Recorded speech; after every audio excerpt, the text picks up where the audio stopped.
Hey everyone, how are you? This is Contessa Louise. You guys should know this face by now. Um, I have something kind of special for you.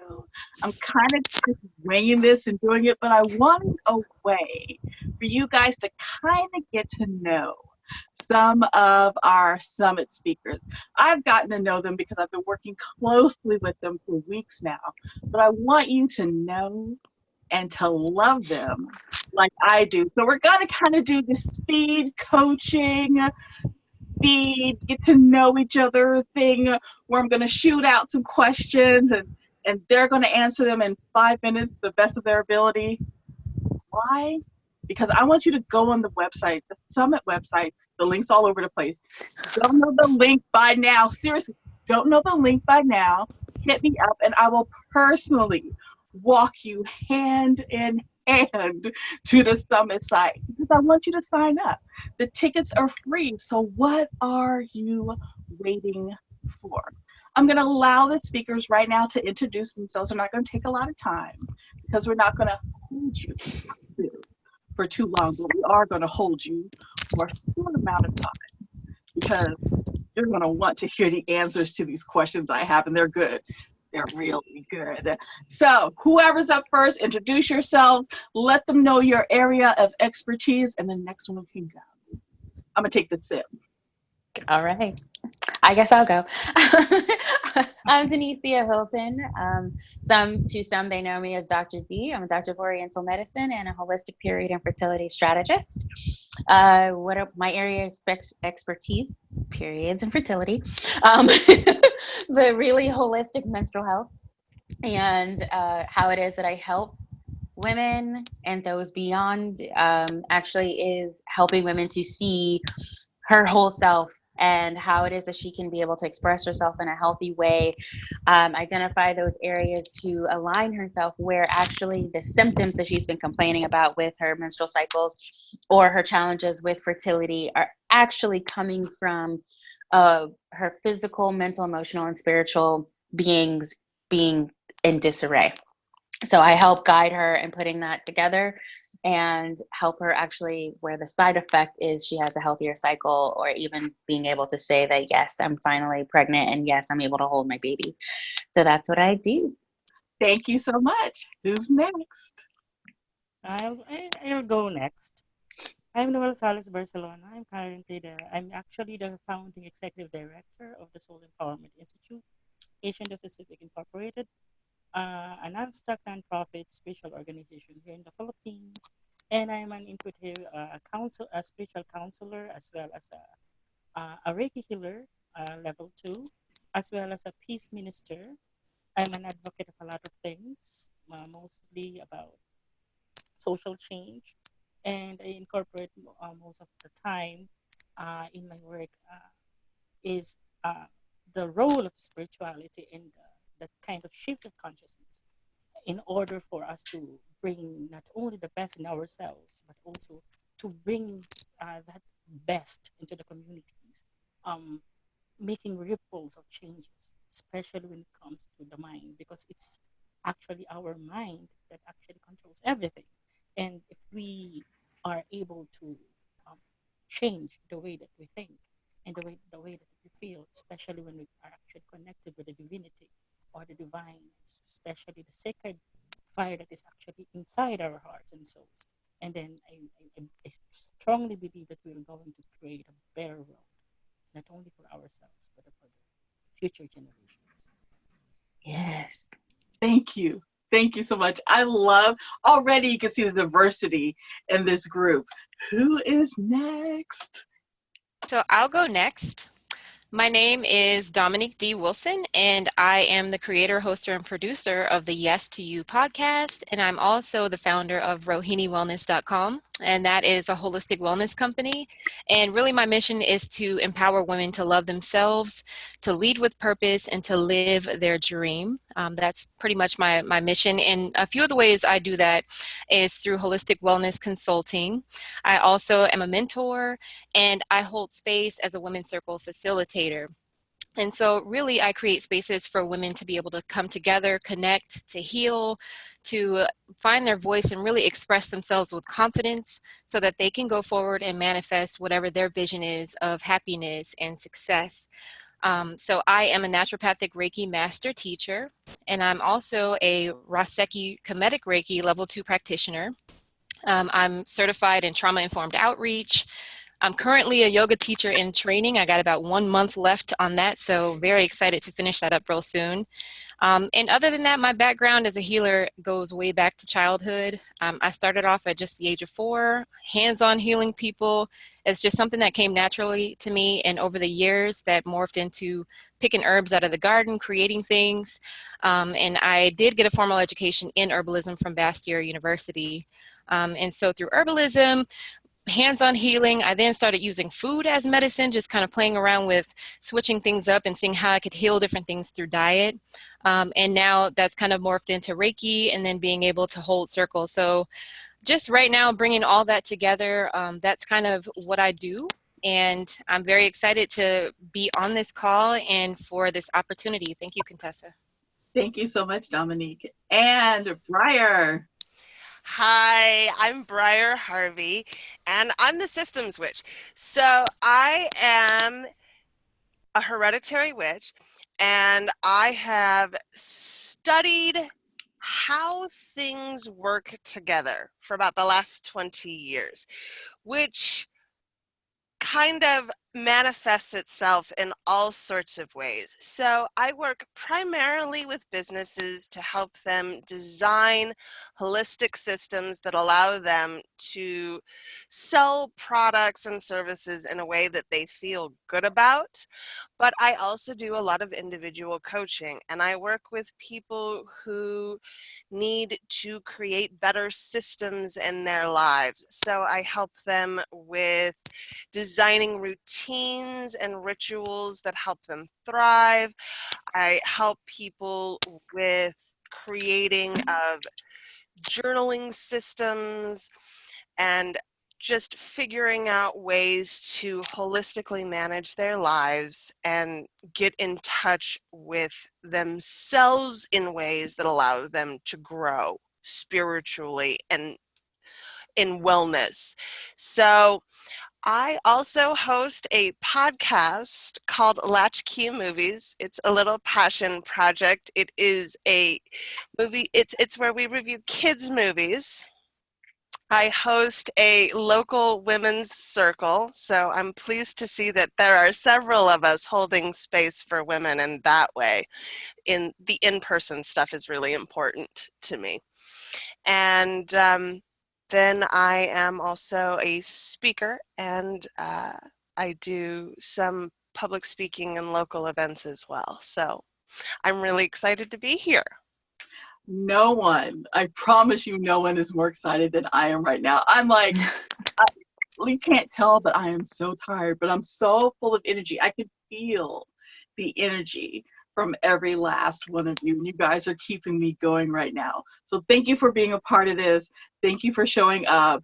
Let's get started with the question. And the first question I'm going to ask is, do you believe someone's spiritual or cultural beliefs have an impact on their wellness? You got 5 minutes. Go. Yes. Time's up. No, I'm just kidding. Definitely, yes. I mean, so a big part of how it is that I've seen how we have been impacted in the way that we perceive menstrual health is through period bypassing. And through period bypassing, that is defined really as, you're neglecting and also underappreciating the value of holistic menstrual health for the sake of one's own control, convenience, and comfort, right? So surely the way that you were raised, that's your cultural background, and even then you create your own culture as you grow up, is going to even support that. And so how you see your wellness is going to be definitely played out into your culture and into your spirituality. And then, I don't know if anybody's going to explain this, but my interpretation of spirituality is not necessarily a religion association. So some people tend to put those two together and are not synonymous by any means. So my interpretation is just one's connection to something bigger, and thus others that are around you, or even those, as Noella pointed out, you don't even know who you're affecting because of quantum physics and the entanglement that happens once you put that out there. So you are indeed affecting other people by what it is that you're doing, and also what it is that you're experiencing. So it does affect your wellness. It is seen if you are in certain areas, certain health conditions are going to be predominating due to the stress factors. However, you all may be accustomed to that and accepted it as normal. And so therefore it just continues to perpetuate in those areas unless someone makes that conscious awareness to elevate and then make those changes. And even then that can create a ripple effect, energetically. And then even for those that are really like, maybe I do need to go ahead and do this. We don't have to fry chicken every day. Like, so it makes a huge difference. So yes, it does play a role. Thank you so much for answering that question. Who's next? I'd like to add ancestral traditions to that, because in addition to what we're experiencing culturally, many of us have ancestral backgrounds that we either are disconnected from or don't understand. So in my particular path, I identify as pagan, but it's a difficult line to walk because there are rituals and traditions that don't belong to me, that I am unwilling to appropriate. And then there are things that do belong to me but have been lost through time that I don't understand. And then there are things that do belong to me that I do and can actually holistically be a part of. But all of these things tend to hold us back on a spiritual level if we're not aware of the potential ramifications.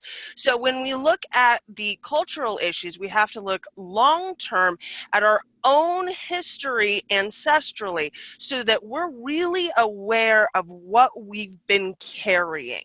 It's not just our own personal weight.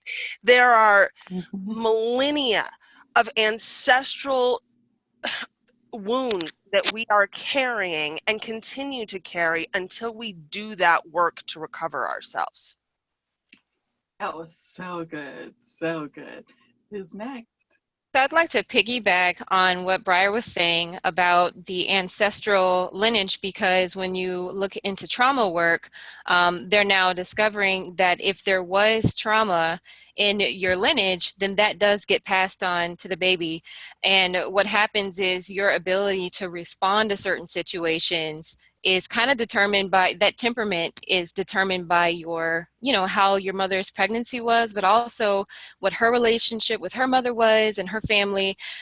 So in a nutshell, trauma is passed down and we don't even realize it until sometimes we become a little bit older and kind of go out and experience life on our own and get in those relationships, and something comes out of you. And so you have to kind of dig through that and find out, well, where is this coming from?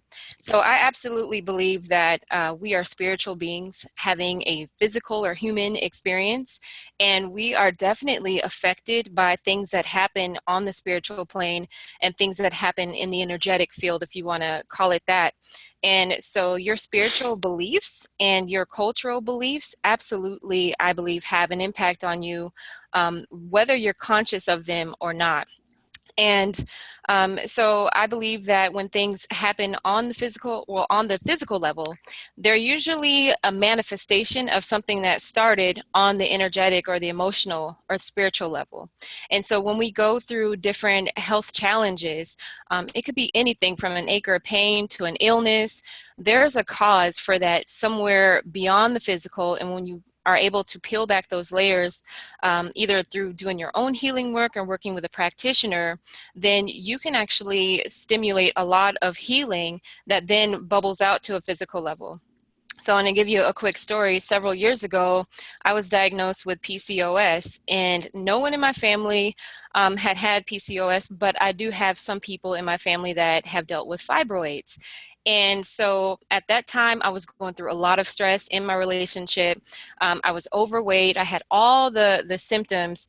And so when I started to, well, I talked to the doctors and they said, oh, we're going to put you on hormone therapy. And I'm like, okay, wait a minute, give me a couple months to straighten this out, and then I'll come back. And then if it's still a problem, then I'll try your way. And so what I did was I started to journal and get into my spiritual work. I started eating healthier, and I was actually able to completely annihilate that. I lost over 50 pounds within 3 months, and that weight I was carrying around was stress. So that was definitely connected to what was going on with me spiritually. And when I became more awakened to that, and started questioning some of the stuff that I grew up with culturally, and seeing which one of these beliefs are serving me. Is this my stuff, or is this somebody else's stuff that just kind of got dropped on me that I'm still carrying around? When I started to release the things that weren't serving me, the weight came off and that diagnosis went away, and I didn't have those kind of problems going forward. So in a nutshell, yes, spiritual cultural beliefs absolutely do affect your health. Thank you. Thank you so much. I can't wait because I have something that I want to add to this. Noel, what is your take on the question? It is actually very, very much connected because what actually our fellow panelists said is actually um, all of the things that are actually happening in ourselves and our health, especially when it comes to our psychological, psychical, and the health of your being is actually coming from that long uh, uh, ingrained memories of beliefs and cultures that are actually passed on. It can be adopted or um, let me tell you a story about the Philippines. The Philippines is actually a hodgepodge of different cultures because for more than 333 years we are being colonized by the Spaniards. So the Catholicism came, and then we have been a colony of the United States for more than um, uh, how many years? For about 100 years also.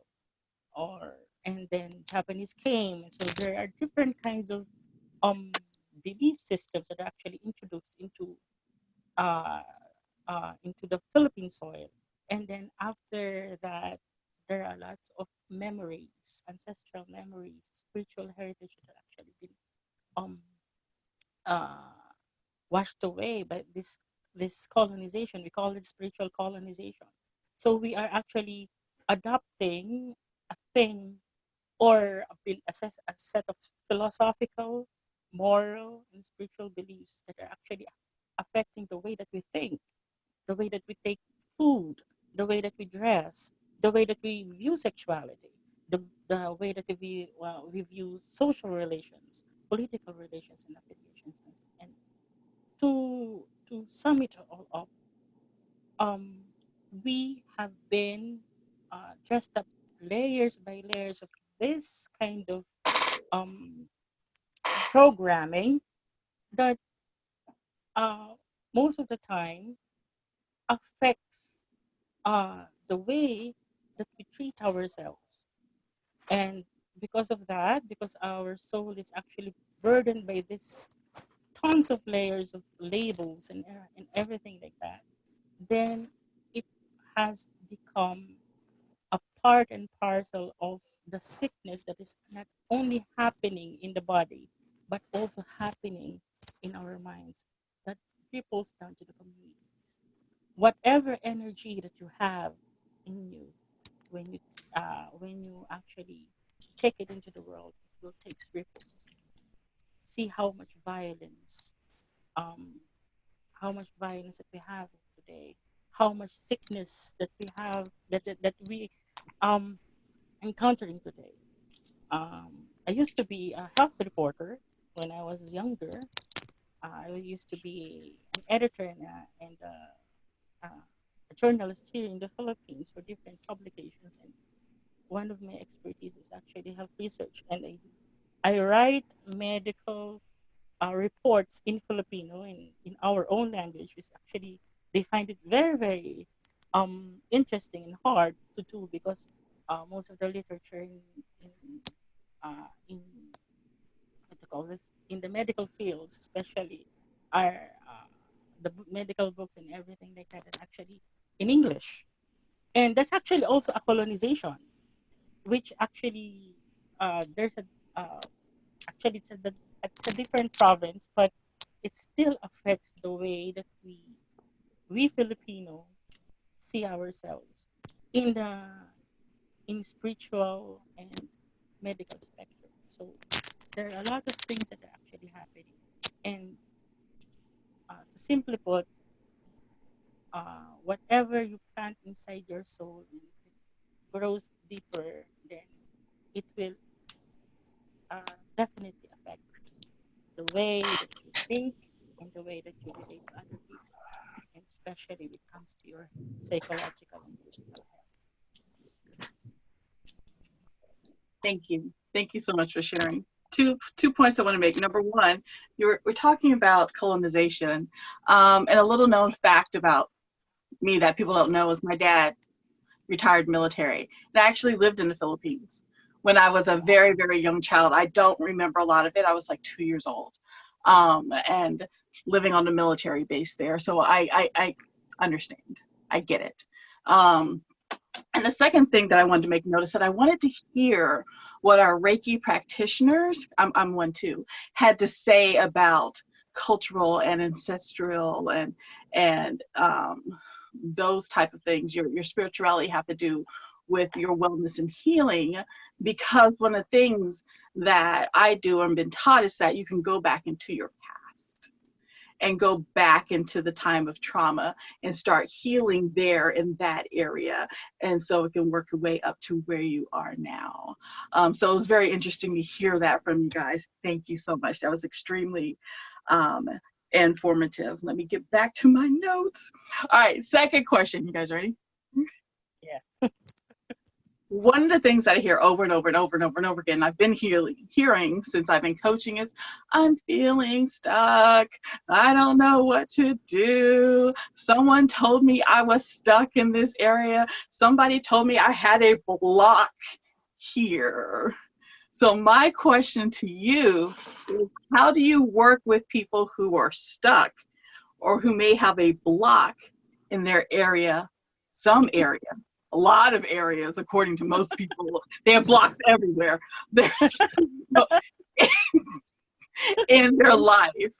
How do you help them? What do you say? How do you move them out of that state into a state of wellness, a state of healing, a state of anything other than stuckness?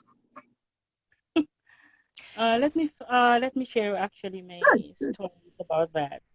Mhm. There are a lot of people that when I would do readings and I do healings, they are actually trying to tell me that they are stuck into this kind of situation. But actually, they are just developing codependency. So that's actually one of the things that I want to remove um, uh, in my way in helping them heal themselves.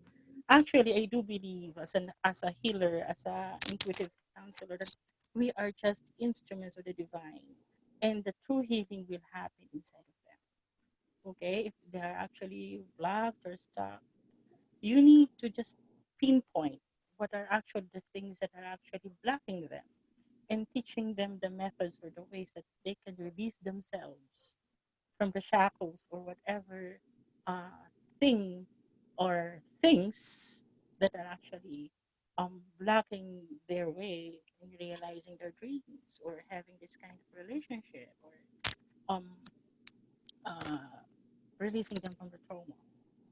Uh, what I do is actually introducing them to themselves first, because most of us, most of those actually the clients that I have had, they have already forgotten who they are.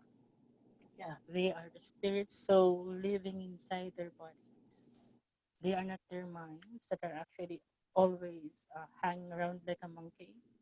They are not their physical body that is actually aging, and eventually it will get sick or die or whatever.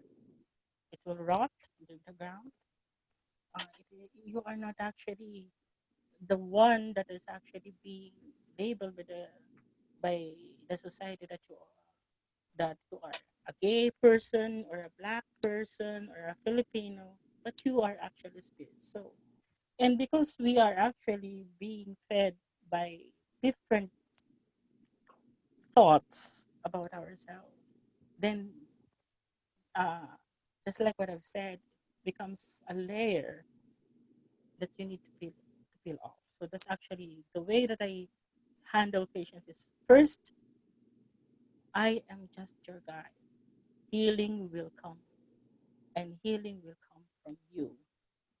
You don't need to. There are people that I actually call me a bad person, but I block them off because they become so dependent on me, and they are not doing their inner work. In healing, as we all know, inner work is very, very crucial. And that is not what your mentor will do for you. It is your own. Now, I'm not saying it's a walk in the park or you're going to have a bed of roses. No, you need to lie in the bed of thorns, scorched by the sun. But you need that for you to be able to crack those layers, and then for you to be able to liberate yourself and to make that kind of change not only in yourself but the way that you relate to other people, to relate to your community, especially with your spiritual guides. And that's actually what I do. If you are actually developing codependency, I'm out of your way. You're not allowed in my energy circle anymore because it not only drain me, it will also have that kind of very negative impact. Because what happened if I'm not around, then your um, situation will just get worse. So you need to work it on and just guide you. And I believe that is actually my ethics, my morals, and my belief. Um, and that's actually what my guides, both physical and spiritual guides, tell me. So that's it. Thank you so much for that. That codependency thing. Oh, that got me like right here. I was like, ow. All right. Who wants to go next? So I'll follow up next. Noah, I love what you said too about just having that personal responsibility for your own wellness. When it comes to someone who is feeling blocked, I've noticed two, I guess, groups. There are the people that I've bumped into that feel blocked, like kind of like a fog where they're trying to work on something and they either can't launch it or don't know what to do next. Whether that be a business or a move they're trying to make.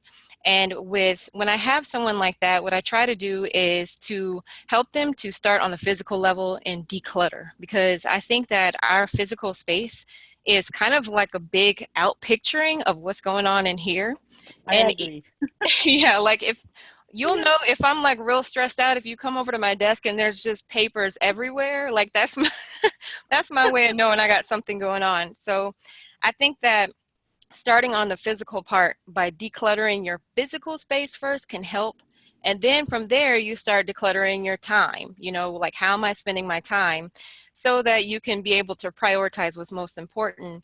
And then we talk about decluttering your energy, right? Because I'm sure we've all had that one person who will call you up and say, oh my God, girl, do you know what happened? And then go through the whole sob story and you give them some advice and they say, yeah, yeah, yeah, okay, I'm going to do that. And then the next week they call back with the same thing, right? And so you have to like you said, it's draining, and you have to make sure that you're conscious of how you're spending your energy. So by the time you declutter your time, space, and energy, I think that that can help to remove a lot of the blocks. And then in the other group, I have sometimes, specifically when I'm giving Reiki, I bump into a lot of people who have been maybe told by another practitioner that there's an entity attached to you, or I see this type of, dark spot here, or you have this thing going. And so because I don't, do any channeling or anything like that, what I ask people like that is, how do you feel about that information? If someone told you that there's an entity following you around or that there's a mermaid attached to you, I mean, I've heard it Oh my all. God. Yeah, like, how do you feel about that? And is that information empowering to you? Do you feel terrified? And so I think at some point it goes back to this self-responsibility piece. You have to know how to discern between what information is for you and what information is not. If there's something so far out of your control chasing you around, then you get to choose whether you're going to buy into that idea or not. And it doesn't invalidate anyone else's work, but that might just be what that person experienced. And so when you're feeling blocked, as I said, I think it's really important to just do that inner reflection. A lot of times we need stillness because in today's world, it doesn't really allow for self-care. It just doesn't. Like, we are on the go 24/7. Now we have smartphones. We didn't have that 20 years ago. And so we're still learning and adjusting and trying to figure out, how do we manage adulting in this crazy world where we are bombarded with messages, information, and distractions that we don't need all the time. And so being able to pull back from that through decluttering, I think, can help you to sort out a lot of the spiritual stuff. And then from there, I think it's very important to ground. Just grounding at the end of every day. And by grounding, I mean just taking time to reconnect with the earth. It can really help you, throughout the day, we pick up so many different energies and so many different ideas. So at the end of the day, maybe just placing your hands on the ground. If you have your own yard where you can just walk out and be barefoot for a few minutes. If that's too much, connecting with a house plant for a few minutes, or taking a sea salt bath, or filling up a basin with salt water to just soak your feet there. Having that moment to ground your energy can really help to remove some of the stuff that you've picked up out of the day, because I think sometimes we're not always blocked by one massive thing. It might be a bunch of little tiny things that pile up over time. And the final thing I want to say about that is, for those of us who are practitioners who are working with other clients, being able to clear our own energy and know when to pull back, I think, is so important, because if you're around other people's energy all the time and you don't have those moments where it's just you, sometimes you can become almost hypersensitive to where you're just picking up so much from so many different people. And so, when it comes to blocks, there's so many different types of blocks. And for us to even identify where is this block coming from, it all goes back to just having that time to ground, to have self-care, to know what you need to do to protect yourself and keep your energy intact, keep your cup full, so that no matter how much you give, you're never depleted. And that's my take on that. Thank you so much. Thank you for pointing out the fact about being practitioners, being someone who's very active in the healing space, to take time out to fix your energy, to take time out to release those things that are not yours, to be able to shut off after the end of a session or being around people. Even after I get finished doing this panel with you guys, I'm going to go and ground myself. And I try to remember to do it often during the day, but sometimes, as busy as we are, we don't get a chance to. So thank you for mentioning that. Briar?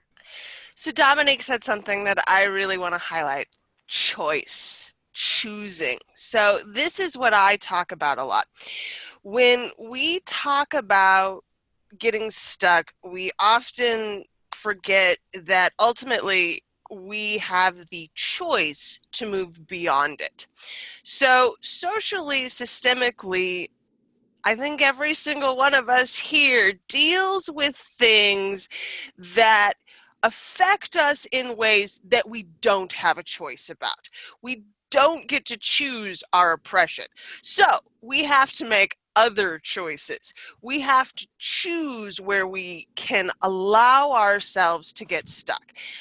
I like to talk about this on also a daily ritualistic kind of practical way. So we talk about journaling, we talk about identifying practices that allow you to choose.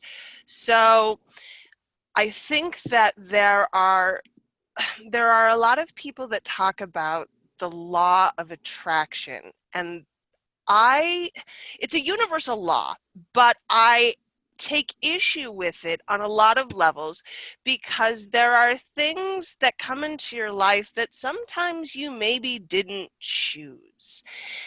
So what I like to talk about is attraction as attention. We attract what we pay attention to.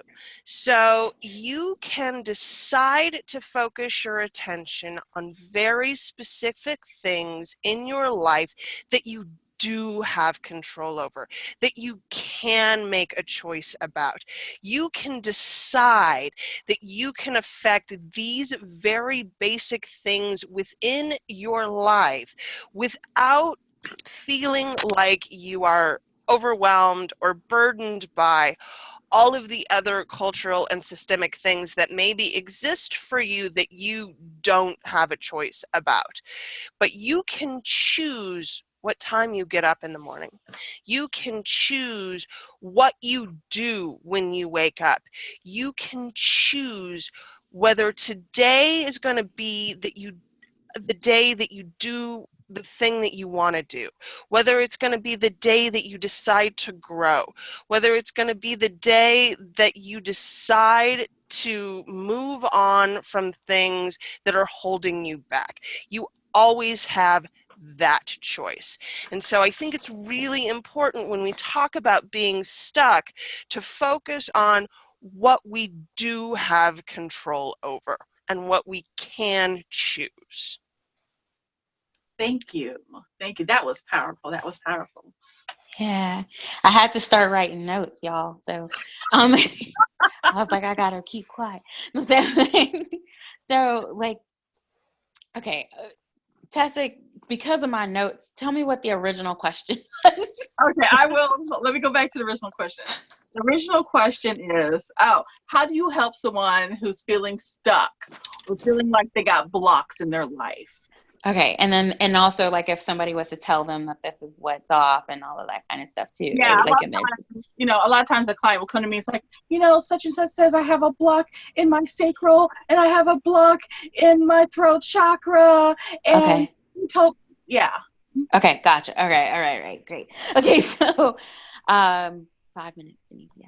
So point number one is that I actually ask or I get them to understand that you just formed an agreement. Did you realize that you formed an agreement? That is where your choice actually started, right?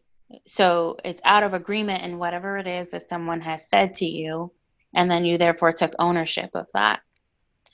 Then my next thing that I ask is, or I explore, is actually what benefits are you receiving from being quote unquote stuck or quote unquote blocked?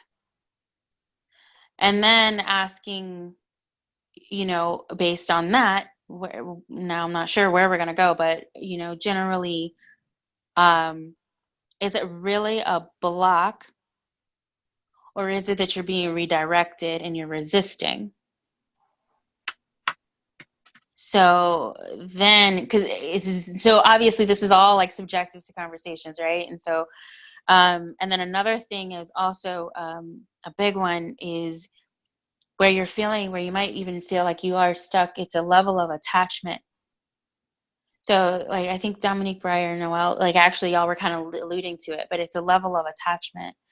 So then what about it is it that you're attaching to, right? So Breyer's saying you may not have a choice about the oppression that happens to you, right? But you do have a choice as to the perception and in the way that you react to it. So even then, you actually do have control over that oppression. You have control over the level of the level of control that said oppression has over you. And so I think that's where it is that you can begin the ancestral transmutation of that energy is because then you realize that, oh, this is what's happening, and you're refusing then to stay in the lower energies of anger and despair and sadness and fear, right? And I don't want this anymore, so I'm choosing something else. So then you're choosing a different emotion that you would like to experience, and then that is where you're going to now create from, right? But it's difficult to make those choices when you are in those lower vibrations. So therefore, you need to cultivate the practices to get you in the higher vibrations, clearing away the gunk, like that Dominique was saying, on all of those levels, clearing away the gunk so that it does become clear. And then you can make these much better choices when you're in that higher vibration. And then that's how your energy sustains. So when it's that ebb and that flow, it's because you're still operating on some level out of these lower vibrations, and then it does become draining, because underlying all of it, there's still that attachment to that emotion. And so having to shift it and coming from to a higher place, and then moving from that place, right? And so, and another thing is, because Eastern medicine is my background, I look also into what's their predominating elements, style. So even then, for some, it is easier to definitely say, let me implement this, like, let me implement the system. And then it's easy. Those are the metal types. They can do that. But then also helping them to see that yes, that's their strength, and then help guide them into when it might be too much, because then they could be obsessing, and then therefore they might limit their own expansion, or limit their own whatever it is they're wanting to manifest, because they become hyper focused in that, right? And so, like, with each of those styles, I implement that, and then help them see to use that as their strength, and then to use it to guide them. And then at the same time, what are we on the lookout for when it's in excess, or when it might possibly be in deficiency? And that could be coming from any relationships or anything like that. And then how do we support that to get them to be more harmonized? Thank you. Thank you so much. I am just honored to be in the presence of these healers. I'm just like, woo, this is some good stuff. If you guys aren't making appointments and making sessions with these individuals, you are missing out. Like, I'm figure out how I can get on. Like, we need to come up with some sort of system.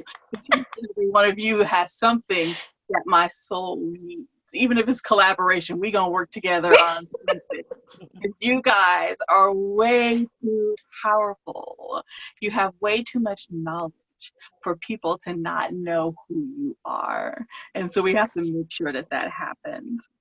Next question. Where do I want to go next?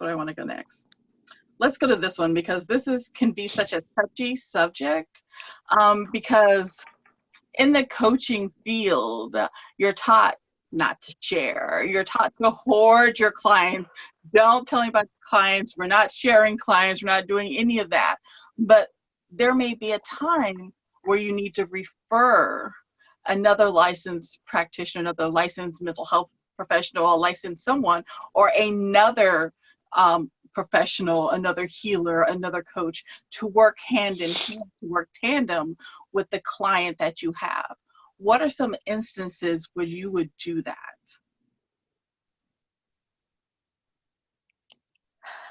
I might have to call you out. I'm like, I'll go. I'll start. So, some instances I think about. So, me being a licensed medical professional, so then I have at least access to some things that I'll, like, if it's labs and whatnot, that I might use too. So, it's interesting, because I'll do the labs, but then I'm not diagnosing, right? So, I am not able to diagnose legally in Western medicine diagnoses. So, however, what I am able to say is, looking at these levels, You tend to find that in people who have hypothyroidism, or looking at these levels, you tend to see this pattern in insulin resistance or PCOS, And so then, I'll let them know and I'll say, should you want to move forward in that direction, right? Then you might want to go see your primary or go see an OBGYN or go see an endocrinologist, whatever. And then at the same time, because you're working with me, I do want you to also ask yourself, what characteristics are you looking for in said provider? And to really go to yourself and go within and really ask yourself, what do you feel you need in support as far as characteristics of this person, and build your team around you. So I'm in a way would like to be in that team where we're supporting each other, because I know my intentions is to help. My intentions are focusing on my patient. So that's my intention. That's in the way that I'm trying to support them, right? But that may not be in the way that someone else will. So sometimes that does present conflict. And I've had that happen, especially if it's fertility related. Um, and so in those cases, that's where I'm having to explain, okay, so what is the fertility approach that they're looking to do? And then we work from there. Is it medicated or non-medicated? Are you doing a natural? Okay, if you are, then it's a lot of having to explain the differences and then going from there. Now, if it's more of a spiritual component, I do like to have my people that are in alignment with how it is that, especially if I'm working with menstrual cycles, that you see it in the way that I see it. You may practice differently, but at least you know the impact of a physical, mental, emotional, and a spiritual level. Then I feel like, yes, then we're going to be, great in supporting them into what their goal is. So, and then obviously if there's mental health things or suicide or anything like that, then those are things that I'm legally bound to, report and whatnot. But yeah, so that's That answered answered it, right? Yeah, Okay. it does. Thank you. Thank you for being brave enough to go first. I know that's a challenging question. It is it is actually very, very challenging when it comes to um, when you're actually not actually letting go of the client, but actually supporting and helping the client in a different way. Um, I'm an albularyo. I'm a spiritual and a psychic healer. So I use this kind of stuff what we call tawas. Tawas is actually a spiritual diagnosis. Um, I have this kind of thing using candles and using water or using smoke and everything like that. And through, your China aware and I can diagnose the sickness. If it is actually physical, I will go to say to my patient, you should not be talking to me. You should be talking to your doctor because you have No, well, we're something. having a hard time hearing you. Can you speak up just a Sorry, little sorry. bit for me? No, that's Okay, fine. Just speak up just a little bit. Yeah. okay. If I have this kind of spiritual diagnosis, which we call tawas. Tawas is actually, if you're going to research it in the internet, it's going to be the alum that's actually helping you not to sweat under armpit. But actually, it's a spiritual detection of a disease. Through that, I can tell if it is actually spiritual, psychological, or physical disease. So there are several instances that I refer people to medical doctors because their diseases are not actually spiritual in nature. I have this neighbor who is actually always calling me to do the tawas, and one day, um, uh, I uh, straightforwardly told him, "You need a doctor because you have a heart condition and your left lung is actually dead. He tried to deny it, but afterwards, my diagnosis is right. So he had, because if you're going to rely with me, you will die. Because I cannot heal an angina. No, that's not my forte. I cannot heal the one that is actually he's actually developing pneumonia because of his smoking.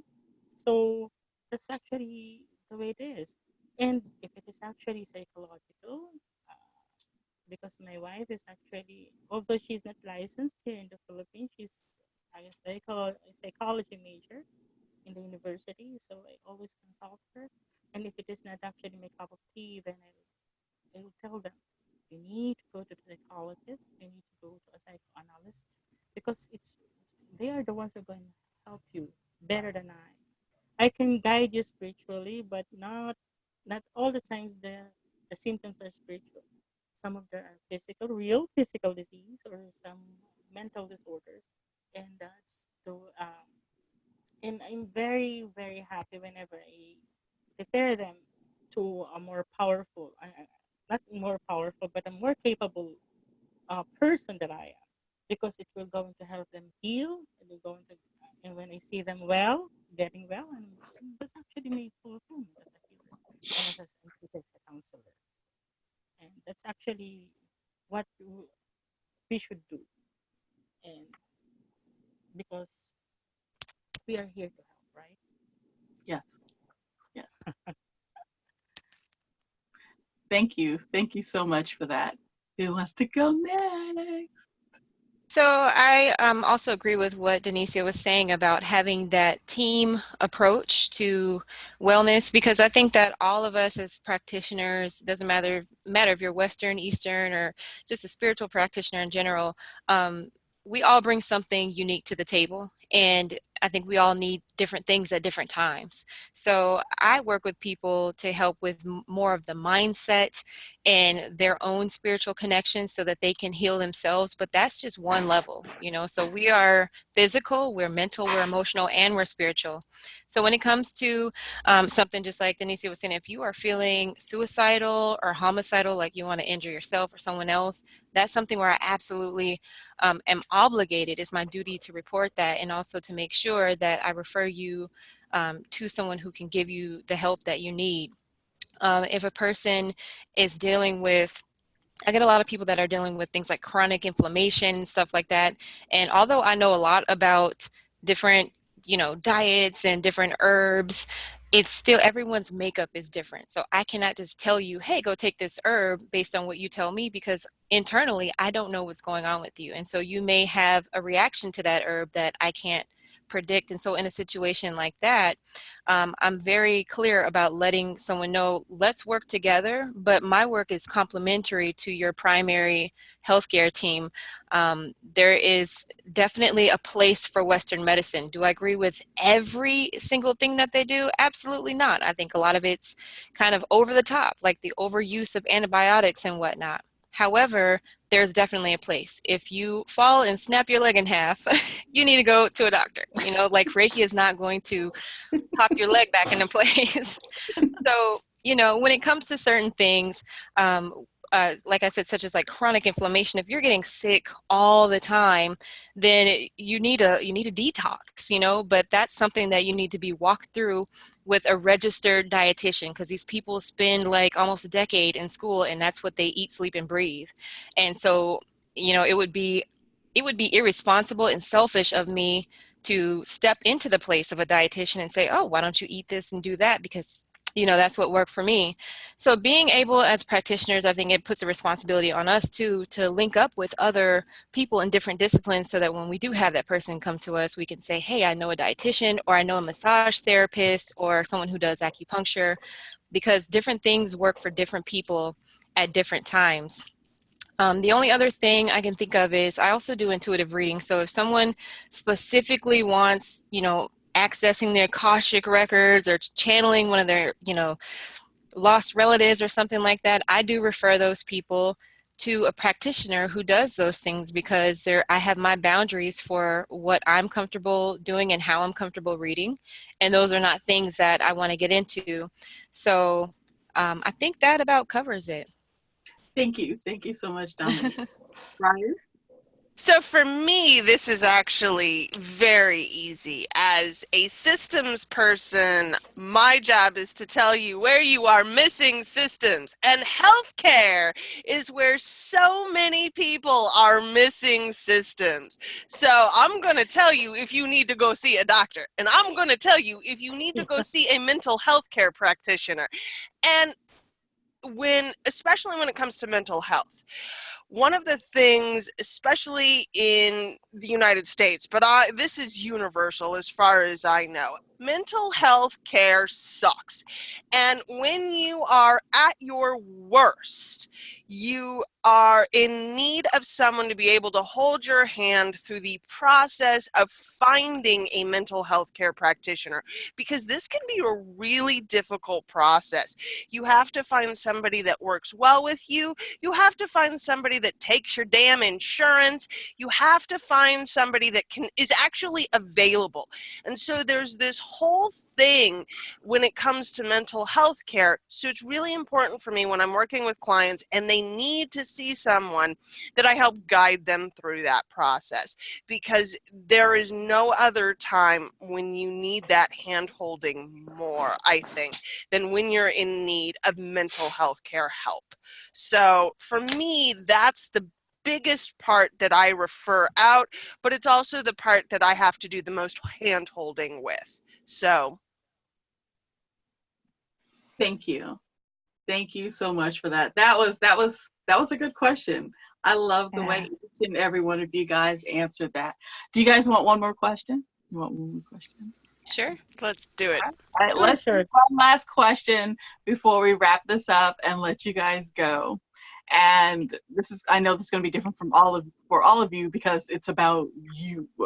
So what makes you different than coaches in the same field that may have the same area of expertise? Why should we come to you? I know. And this should I'll be go. on your About You page anyway. So you should know the answer to this. Why me? Why should you choose me? Why should you come to my business? So I'll go first. Yeah. What makes me different is my story. I have been through pretty much every experience you could ever imagine. And so I come into my profession with real empathy and compassion for people who have been through any form of abuse, trauma.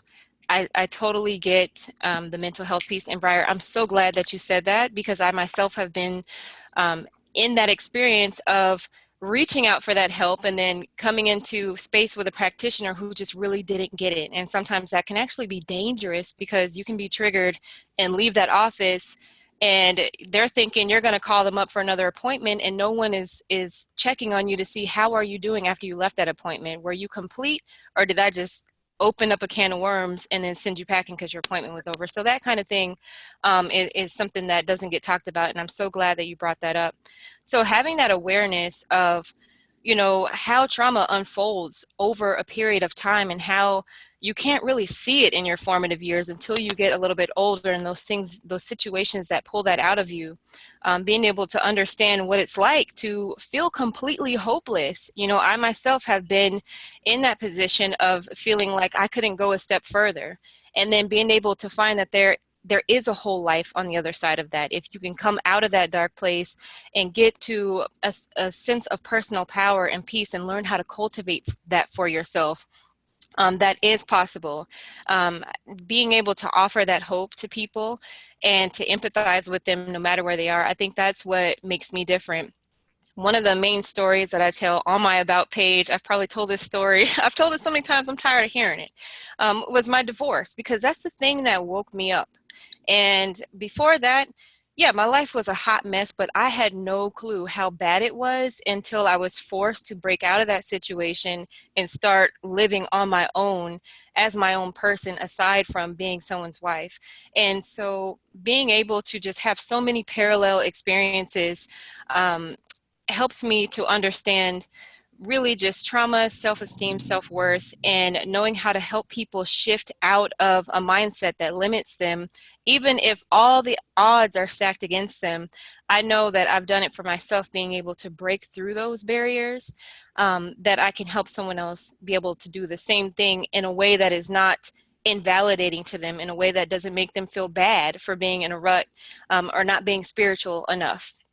And so that's pretty much what makes me different, my story. Thank you, Dominique. It's such a Yay. pleasure to know you. Where can people find you on social media? Where can they link up with you? So you can find me on Facebook at Rohini Wellness. That's Rohini Wellness. You can also find me on Instagram at Rohini Wellness. For YouTube, find me on rohiniwellness.com/TV.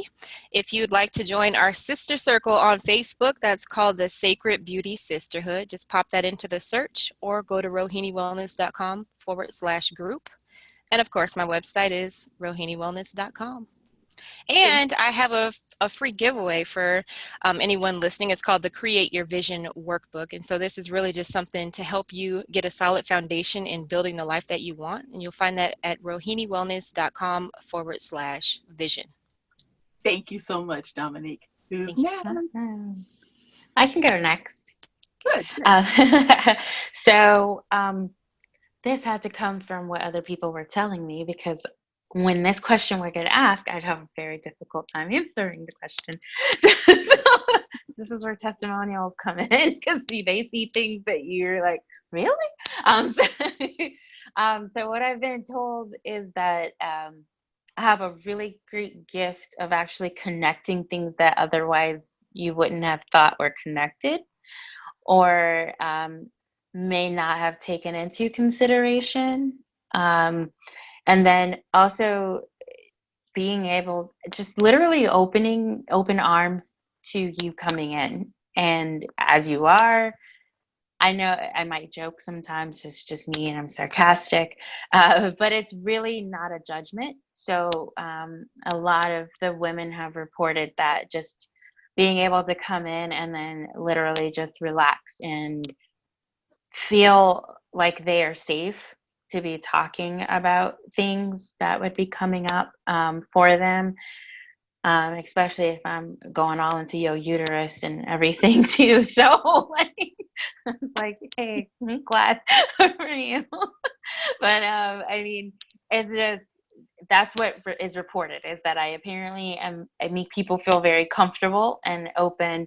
And then at the same time as I'm speaking to them, and then just being able to see their life in the way that they have their perception of it, and connecting it, and then allowing them to shift it.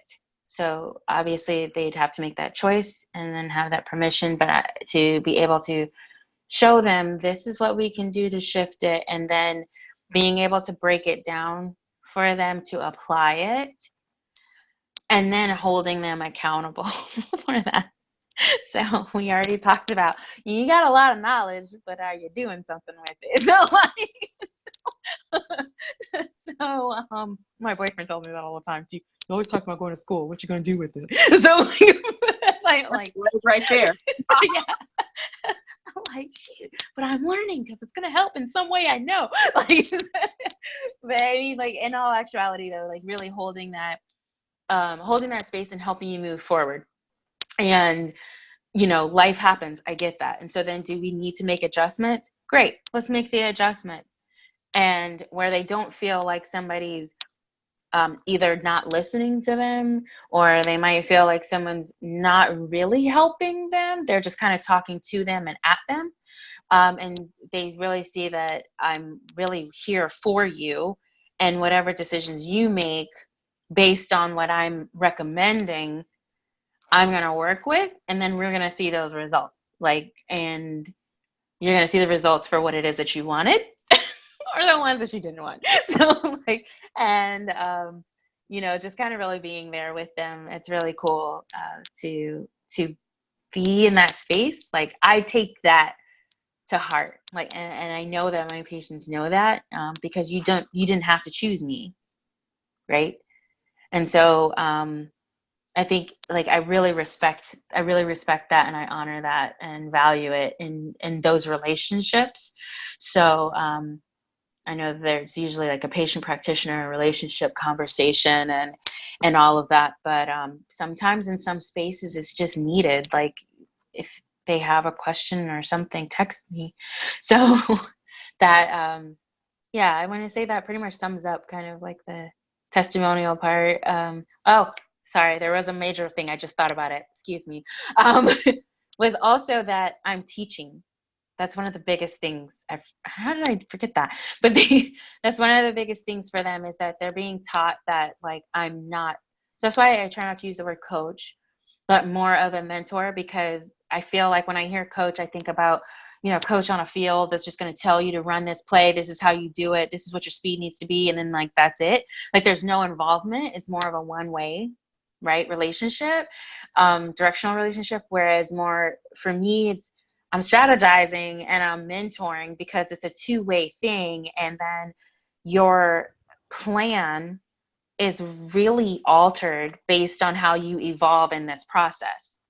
So I'm monitoring for you when those shifts are happening. And then if there's a new part of your being and we change that, then great. But from me teaching you, you're able then to separate from me and then still use those same tools that I just taught you in using your cycle to help guide you in whatever is going on in your life as to when you might need some redirection. So that's a big, that is one of the biggest things too. Thank you. You mentioned being comfortable. And of course, it's extremely valuable to be comfortable, especially when you talk about your lady bits. Sometimes that's not the most comfortable Right. conversation. You're right. They picked you, but they didn't have to keep picking you. And so Right. that's valuable when they keep coming back. They keep choosing you to help them with their wellness journey. Where can people find you online and how can they connect with you? Yes. So I would love to connect with you. I'm on, well, my website's deniciahilton.com. So it's DENICEAHILTON.com for those that might be doing audio. And same thing, Denicia Hilton on Facebook and on Instagram as well.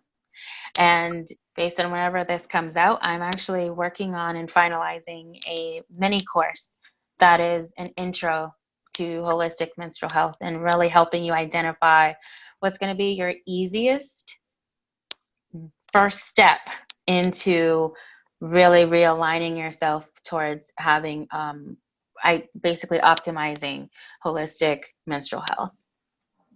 Oh, and my new podcast. I forgot about that, Tessa. We talked about that. That new Oh, podcast is coming we out. talked about this today. Yes.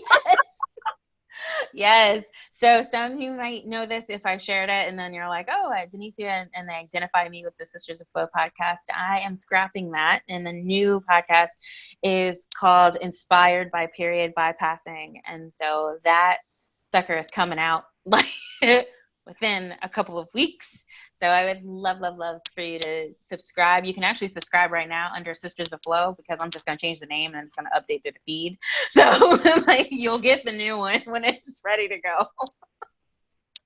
Thank you. Thank you so much for sharing. Noelle, I would like for you to go next. Yeah. What made me unique is I'm real. Yeah. I will tell you if I cannot help you and prepare you to a much better person to help you. Okay, we're Because having that, the same problem. It's oh, usually really helpful when you had put your microphone right up to your lips. okay, Perfect. Perfect. There you go. okay. What makes me unique is actually I'm real. I will tell you if I cannot make it, if I cannot help you, and refer you to a, a more proper person to help you, because that's what actually uh, a healer do. A healer does actually, and I have this vision whenever I have this, actually, some of my clients are actually not ordinary people.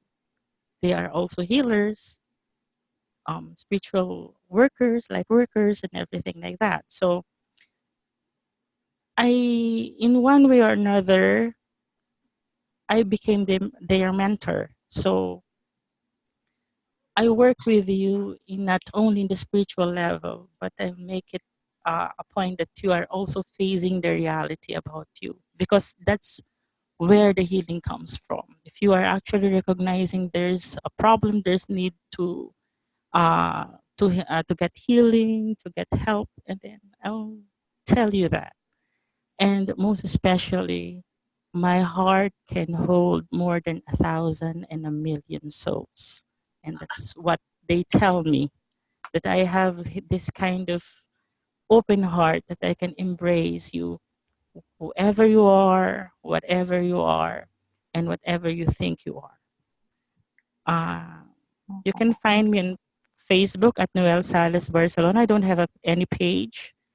The Soul Empowerment Institute Facebook page is actually in the rot because I'm too busy to update.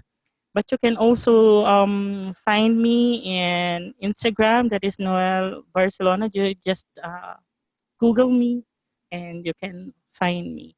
And you can also connect to me via Google chat or via Skype. Just type in Noel Barcelona or Dada Navadasi, and you're good to go.